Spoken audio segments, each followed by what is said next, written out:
Hello, welcome back to another match for the day. I guess this is our second match and our final match for the day. And my name is SPF Dark, or you can just call me Dark, and I'm joined by a lovely friend of mine who will introduce themselves right now.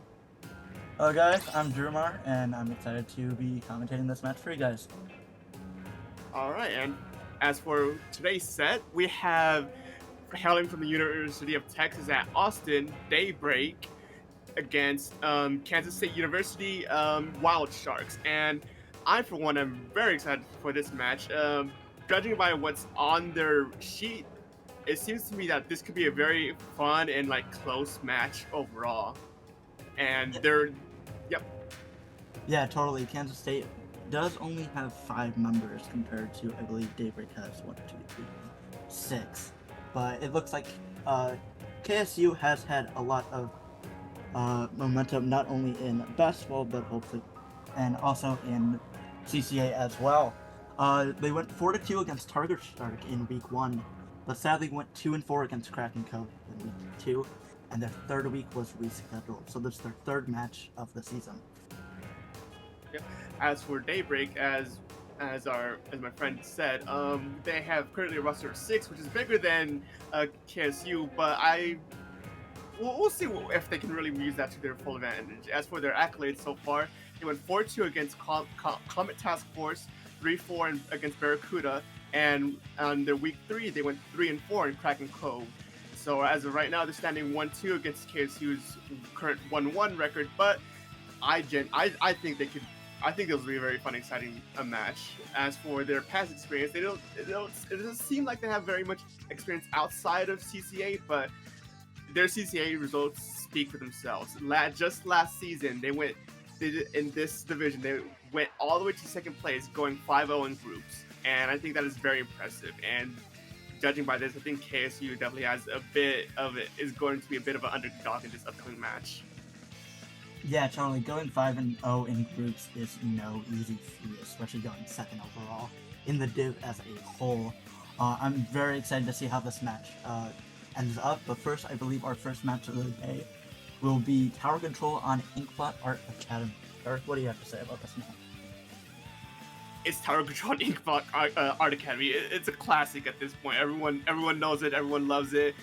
Well, maybe not everyone loves it, but everyone knows it. That's the important part. I don't think there really is anything too special to say. It's just other than just making sure everyone's just aware of their surroundings and trying to that one choke point on the ramp is definitely going to be how each team plays that choke point is definitely going to a big telltale as for how they'll do in the match. Yeah, totally. So I believe both of these teams are readying up now, so we should be getting in the match shortly. But I'm excited to see these comps as well. They have a lot of different options on each of these teams. I'm excited to see how this plays out. Yeah, it's a very, very large variety from each. I don't think there's actually a single shared of a weapon lineup for each player between the two maps. But here we go. Heading into game 1 for the night, we have a very standard comp on one side and a very non-standard comp on the other side. And I'm very excited for this already. Yeah, one thing I'm interested in seeing, they have a V roller on the side of Daybreak, as well as a Class Blaster Neo. Oh, with the Super Chunks, of course. Really interesting pick. You really don't see Neo in comp often. You see the original logo, but never really the Neo. Well, trying to utilize that new special as much as they can. That Class Blaster, I think, already got 2 picks right as we're heading into it, yeah, and very much they know how to use the weapon to their best advantage. And right now, each team trying to get neutral, trying to stake their ground in order to get this tower moving to this first checkpoint. Yeah, right now it's a little bit of a stalemate. The E-leader on the side of KSU does have a special charge. One person goes down on each side, while second on Daybreak. Tries to trade top by KSU, and they eventually are able to take the tower, and they are able to get the lead from this. Ooh, and they just barely managed to take lead, but it is with this map, it really depends on how many checkpoints you get in this first push. And 2 by the roller. That is very Oh, that's almost a wipeout from KSU. This is Daybreak's chance to really, and a wipeout. There's the wipeout. This Daybreak's chance to really go up there and keep this pressure going. Their weapon top, their comp line definitely is favorite for just snowballing this. Yeah, that was a great double by the roller on the side of Daybreak. Being able to just, it's pretty much just slippery slope at that point. Once two people go down, the rest of them go down. And rollers, I don't know what it is about them, but I just can't play them. So every single roller play, I just play. I don't know how you do it, but it's very impressive. And it looks like Daybreak is able to press this all the way into the 20, able to get to the last checkpoint. Also popping a lot of these specials, 3 down in Kansas State, and another one goes down. It looks like they're just going in one by one. They're a little bit staggered. When they are very staggered right now, and this is very dangerous for KSU if they don't try and make something work right now. But with a nice shot from the leader, I have reason to believe that this push will start. But no one's checking the tower, and that's a knockout. No one was paying attention to the tower, and Daybreak managed to get that knockout while no one was looking. Oh wow. Unfortunate, the E-leader on Kansas State just completely ignored the tower, even with a bubble on it. And Daybreak was just able to ride it in for an easy knockout. An easy game 1 for Daybreak. Yes, they're very much showing the reason why they went 5-0 last season, going all the way up to 2nd place, which is I think might set up the tempo for the rest of these games, but I don't want to speak too early. But that is, nonetheless, that's still a very good effort by both teams so far. Yeah, totally. And that was, it wasn't a quick match. It wasn't a 5-minute overtime match. Complete even match. A lot of picks on each side. A lot of specials. Just great gameplay by both teams. Yeah.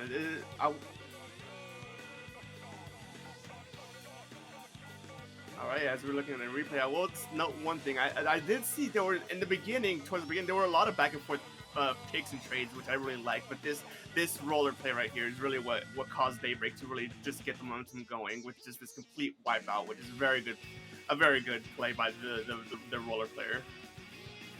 Yeah, totally, and they get those 2 on the tower, and then one of the other teammates in mid gets a pick as well. And we see a great snipe by the E-leader over there, and they completely ignore it and do that jump. And on the side, you can see the bubble on the tower as well as the teammate, and they're able to ride it in for an easy knockout. So game 2, it looks like we're going to Rainmaker on Wahoo World, which is not something you typically see in competitive. But there's a CCA, we can do whatever we want. So, Dark, what do you think about this? To be honest, I don't even remember the last time I even played Rainmaker on Wahoo World. I hardly even see this in rotation. Yeah, so no. Yeah, I mean, it's Wahoo Wahoo World. Yeah, Wahoo as a map, I feel like I think it's overhated in my opinion, as a map entirely. Especially zones. Wahoo is probably one of my favorite zones maps. But this is Rainmaker. This isn't zones. This is not a map you're gonna see often in any rotation in any tournament. So teams really would have to prepare early to be able to know their game plan for this. But it looks like we're going straight into it. Yeah, no waiting around from either team. We're gonna head straight and keep this momentum going. And once again, it seems like Daybreak's bringing out a more unorthodox team composition as opposed to KSU. Yeah, Daybreak with its unorthodox comp, it's a lot more interesting to watch than your triple splash and we have a squeezer and of course a Fox Neo on the side of Daybreak as well as a carbon injector. Really, these are like three weapons you don't really see that often, especially for one team over the other. And of course that E-Leader is a great backline. It's pretty much on every single contract one way or another. But looks like it's pretty much a stalemate right now. See which team can be able to get the first pick on each other. Yeah, and just as you said that clash pressure goes down, Wildsharks back and forth trades, but it just swung into Daybreak's favor right now. This is their chance to really try and go for that first checkpoint right now. Yeah, and it looks like Daybreak is first one to grab the Rainmaker. They might be taking it over to that left podium, trying to get a push going, but it looks like someone's trying to push up. One down on the side of KSU, two down on the side of KSU, and it looks like Daybreak is going to be And that was a great double kill by the, I believe that was a T-tag on the side of KSU. But let's see if KSU can actually get Yeah, as members of Daybreak go down by that very good play by the T-Tech, where the game is pretty much turned back to neutral right now. Daybreak's trying to push up, keep their advantage. They're not letting KSU push up further than they currently are, which is very good in this country going. But the heavy splatting goes down, but two go down from on KSU's side, and right now Daybreak once again has his advantage that they most likely just try and keep this neutral state in order not to push too far too forward. And we can see that splat right in mid. Sharky maybe trying to go for a pick. Seems to not be able to get it, and it looks like the Rainmaker does look like it is in Daybreak's favor.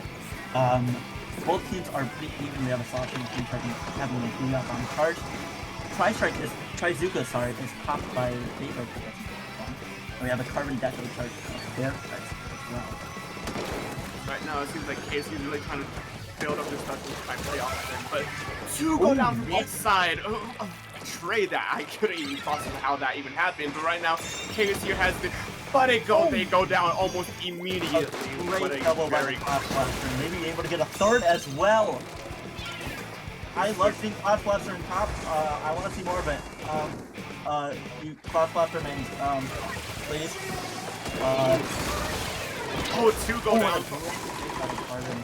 Right over there, and it looks like they're popping the Trizuka right now. Wasting one of their shots on the ground, but not able to shoot anyone. And it looks like Daybreak is actually going to make a break for it. Not actually. Actually, yes. Never mind. Are they going to be able to take it? Oh, there's 3 down. Are they going to take? This could be it. And they take it. The E-leader gets the pick right before they're all right there.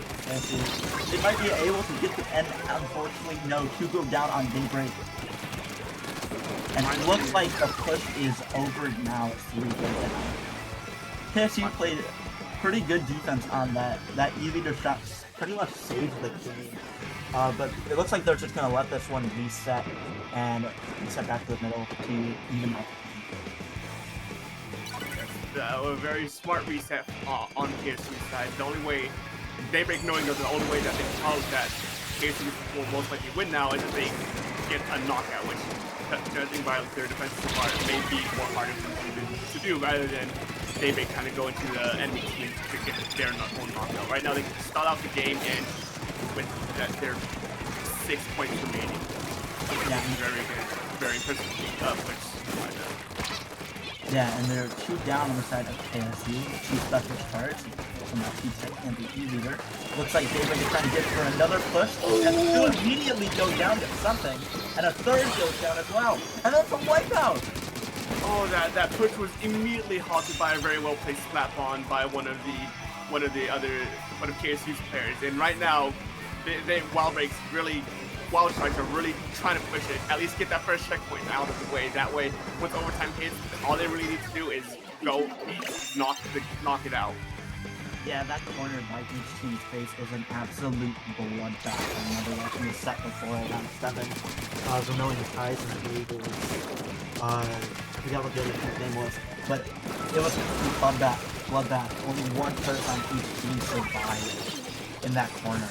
But it looks like KSU is going to grab and try to make a last-minute push out of this. 3 are down on the side of Daybreak. This is their chance to probably try to get a push, and they are able to get it all the way to the first checkpoint. Try to get it to top as well. There's a trap charge on KSU, and then immediately got popped in the corner. And a wave break, and sadly, it is not enough as Daybreak takes game 2. What even happened? I thought Wildsharks had the Rainmaker. Did they not pick it up in time? I guess not. I guess Daybreak went around the side to try to grab it, and they were successful. Wow, that Daybreak's really getting them in with these sneaky grabs and knockouts. First the tower on game 1, now just flanking behind them to get that from behind. Wow. Yeah. All right, and we see by this replay, Daybreak having full control of the Rainmaker right now. Trying to get a push starting right here, and it looks like they were able to get an easy checkpoint right here, or yes they were, and they go down to KSU, and that is another double, actually a triple by that KSU right there. Yeah, that T-Tech got all the picks for those protecting the Rainmaker, but didn't actually get the Rainmaker in time before they broke the checkpoint, which is a very unfortunate. I guess a spray RNG for them. But right now it looks like this is going into that stop for that final, which that was a very good shot. The stressful situation like that, I would have missed that shot. I'm gonna be real, I would have missed that shot. Yeah, totally. Do you think maybe if that E-leader missed that shot, would that have been game right there? That most likely would have been game. I think at that moment there was enough paint on the checkpoint, on the final checkpoint, that they could have just swam up and got that knockout. Yeah. Oh, all right. So here's that splat bomb. Splat bomb gets two down, and then someone comes up from the top and gets another, and then kills the carbon right after. Yeah, that's a wipeout. Yeah, that was a very that corner is a complete bloodbath. You don't see Wahoo go up there that often, and only in Rainmaker, so it's ridiculous. But it looks like game 3 we're going over to Clan Blitz on Macomart. I love this map. Not a huge fan of the mode, but I love this map. Everyone loves Macomart. Everyone loves Macomart. We love Macomart.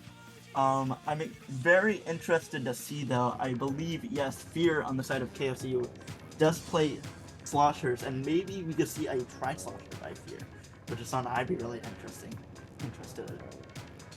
I will say Climate is very coordinated based. Climate being a very coordinated based game mode, how each team plays, right? It will really tell us a lot about like their mental being and how well they're going to be playing together for the rest of this game. Because right now, KSU is 2 down, and they've been very hard-fought battles without too many points gained on their side. So I'm guessing that mentality might be a bit low, but I have hopes that they can keep it together for this game as we're heading into game number 3. Yeah, I'm wondering if any teams were warming up before this, because I believe right now, Cleveland's Macklin is in open rotation. So I'm interested to see. And we do see a tri-slosher Nouvelle on both teams, as well as an Enza. That's KSU running double tactical. Oh boy. Is that the first time for CCA? I think that might be the first time for CCA. Double tactical? I don't know. But we do have, again, unorthodox comp on the side of Daybreak. We have a Flingser roller coming in as well. Of course, the tri-slosher Nouvelle on both teams. One of the first, probably good tactical weapons. So I'm very interested to see how these things fuse up. For this opening gambit, it seems that each team managed to get a pick off of each other. They really can't push up together. And once again, another trade goes out, and as missiles comes out, Daybreak is on. Not Daybreak. Missiles from Daybreak's side is sending KSU scattered across the map as they try to take mid. Yeah, Cleveland as a map is really hard to keep track of everything going on. Because instead of the game being in one focus area, it is completely everywhere. So I'm really interested to see. And it looks like Daybreak is able to get an easy push in. Goes down with it. Can they get another one in? No, they cannot. They might be able to get that football on the side there. They are able to get one more clam, and it looks like that push is now over. See if KSU can get an answer to that, as they went 2 down as well in that push. We have an inkback charge by the Charger on the side of KSU. So see how they will be able to coordinate this. Yeah, as well, Clambless is way more coordinated of a mode. You need to be with your teams 24/7 if you want to come out on top of this game. And there was 2 down on KSU side, 3 down on KSU side. Daybreak that definitely has 3 range to get as many points as they currently have. From KSU, Daybreak able to get those clams in, and it is just, it's piling. They got down to 38 already, but 2 down go on Daybreak and 1 down on KSU. And that is 3 down, and it looks like this push is now over, getting down to 38 points with 25 penalty. And KSU begins to push back up on this man advantage they currently have right now. Daybreak's coming in, and they're very much fighting back, keeping their sort of wall in front of them, surrounding it and going forward. But the tactical comes out, and that might be the push they need to get this first clam open. Yeah, it's a little unfortunate. KSU did charge both of their tacticals at the same time. They kind of stagger it, but KSU is able to get a little bit of a push here able to get down to the early 70s, but 2 sadly go down, and it looks like they are not going to be able to do a great start for a push from KSU. Let's see if they can do a little bit more. That is a pick by daybreak. Maybe get another as well. Nothing. Right, that's 2 down for KSU. Daybreak definitely has his opening now to try and get something going and get the pressure going, keep momentum going in their favor as they open up the power slam. And there's a flanking tri-slasher behind them, but is that going to be enough? 2 goes down for Daybreak, and it's hard to tell if they can keep this basket open long enough. No, they cannot. That heavy could have potentially gone around the side and moved down by 2 in, but then it's a heavy stuff and you cannot play aggressive like that, so I understand why they went back to their side. But they do have a football on the side of Daybreak, and the clan economy is pretty even with 12 versus 10. Tactical pop by KSU and another one card, so they're probably going to stagger these. And both of them are pretty much in the same, and then one goes down. Sadly, the Denzak goes down to the and that is 3 down by KSU out of absolutely nowhere. And that is a delayed wipe as well, and Daybreak is just able to grab that and just take it all the way to KSU's side. Able to get it in for some points. Ooh, and 2 goes down. KSU is really on the back pedal right now as Daybreak is pushing in, getting these picks, but the tri-slasher on Daybreak goes down, and oh, they just barely missed the basket throw on that last minute push right there. Yeah, Daybreak looks to be extremely coordinated right now. They are locked and loaded right now. KSU might need a little bit more time to get themselves warmed up, but looks like we have 30 seconds left in this match. We're trying to find this in Daybreak's favor. That is right now 2 down on the side of KSU and 3 down on the side of Daybreak. And KSU is able to get a push out of this. Maybe not a big one, but they are able to get down to 65, 62, and 2 go down. So it looks like they're get a little bit more in, and that is a wipe, and that is the end of the push. And it looks like Daybreak is going to take game 3 as well. But we have never mind. Yep. I was gonna say we had overtime. Never mind. Overtime is always a finicky thing with clampets. Yeah, it's good. But right now, the score is currently 3-0 in favor of Daybreak. On match point, can they take this, close this set out with a clean 4-0 wipe? Well, we'll soon find out. Yeah, we'll have to find out. They have been playing really well together, getting a lot of 2-3 downs, even some wipes. They have been very coordinated in this entire set. They are here for a victory and nothing else. So I'm excited to see how this game goes. And with this replay, we see KSU trying to get a push, and they go 2 down. And we see them able to get a little bit of a pop and a few clamps afterwards, but sadly they are wiped out, sealing their fate and getting Daybreak their 3rd win of the night. That's correct. And I will say, I think Daybreak, they last season going second, I think they tasted that victory, and they really want it back. So they're really putting in the work to really try and get back and hopefully claim victory this time around. And their coordination really shows that they're really trying to get that. But right now, our for set match for them, they gotta they're bringing it home to Spat Zones on Flounder Heights. Ew. That's all I can say. Ew. Flounder Heights, very weird map. Instead of mid being on low ground, it's all the way on high ground, so it's an easy snowball map. Once team has control up there, it's pretty much game over. Most of the time, it's like Hammerhead. But I'm excited to see what comps we get. Zones as of mode, it is a little bit controversial. Some people love it, some people hate it. I personally really like it because I'm a shooter player, of course. Yeah, let's see what Daybreak and KSU can both do. I will say, Flounder Heights is, I think it's very loved by many, and I think what will really make or break this for either team is how they utilize the flanks, because there is a lot of angles and flanking routes that each team can go for, and taking advantage of those, especially on zones, because of the zone being split into 2 sides, taking advantage of that will pretty much be the key to victory for this mode. And if KSU can't really bring that up, then Daybreak will most likely close this out without too much struggle. Yeah, totally. I'm excited to see how this goes. One team, I don't know which one of those teams is, looks to be all ready to go while the other team is still picking their comps. But trying to stall in whatever way I can. Thunder, yeah, some people love it, some people hate it. I personally am not a huge fan of it, but there definitely are worse maps in this game. But we are about to get started with Game 4 right now. All right, for set game match for Daybreak right now. Spat Zone's on Heinz Route C. What lineup exactly they'll be going in, as we potentially might see the last match of the night. We see a Custom Junior on the side of Daybreak, as well as a ZF on the side of KSU. That's the only two weapons that I don't think we have seen at all this set. Of course, Daybreak just sticking with that Clash Blaster Neo. It's been working well for them for this.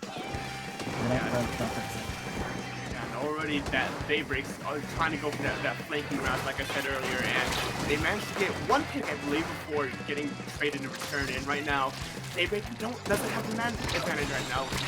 KSU does, and it could be this could be their very first push that really gives them. But the Clash Blaster from behind, flanking once again, trying to get a pick from behind, and what's this as well? I really couldn't tell. Yeah, KSU does seem to get a little bit of an early start, getting 89 points. It looks pretty even right now, but we'll see how it can go. 2 down on the side of Daybreak, 3 down on the side of Daybreak, but the Flash Mission Booyah Bomb is ready to be popped on the side of KSU. And KSU is just going to try to get this number down as much as they can, get another into the 70s, and even looks like even 60s as well. Again, Slosh Machine just sticking with that Booyah Bomb, ready, locked and loaded. See if they're going to be able to pop it at any time, and it looks like now.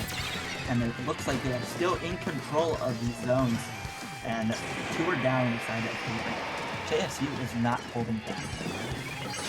Daybreak is getting a bit staggered right here. They just keep running in and really trying to really opportunities. But right now they finally get a pick off that charger, but in return one of their own goes down, and it is once again back to even game. But there was a flip in the middle of that skirmish that I only noticed till now, and Daybreak finally has some room to try and reclaim points right now. Yeah, and Daybreak is able to recap that zone, giving KSU an end of their push to 28 with 55 penalty points. And Daybreak again just going to hold this zone as much as they can. We have Crab Tank on KSU charge, as well as no other stuff. So the Slosh Machine on KSU goes down.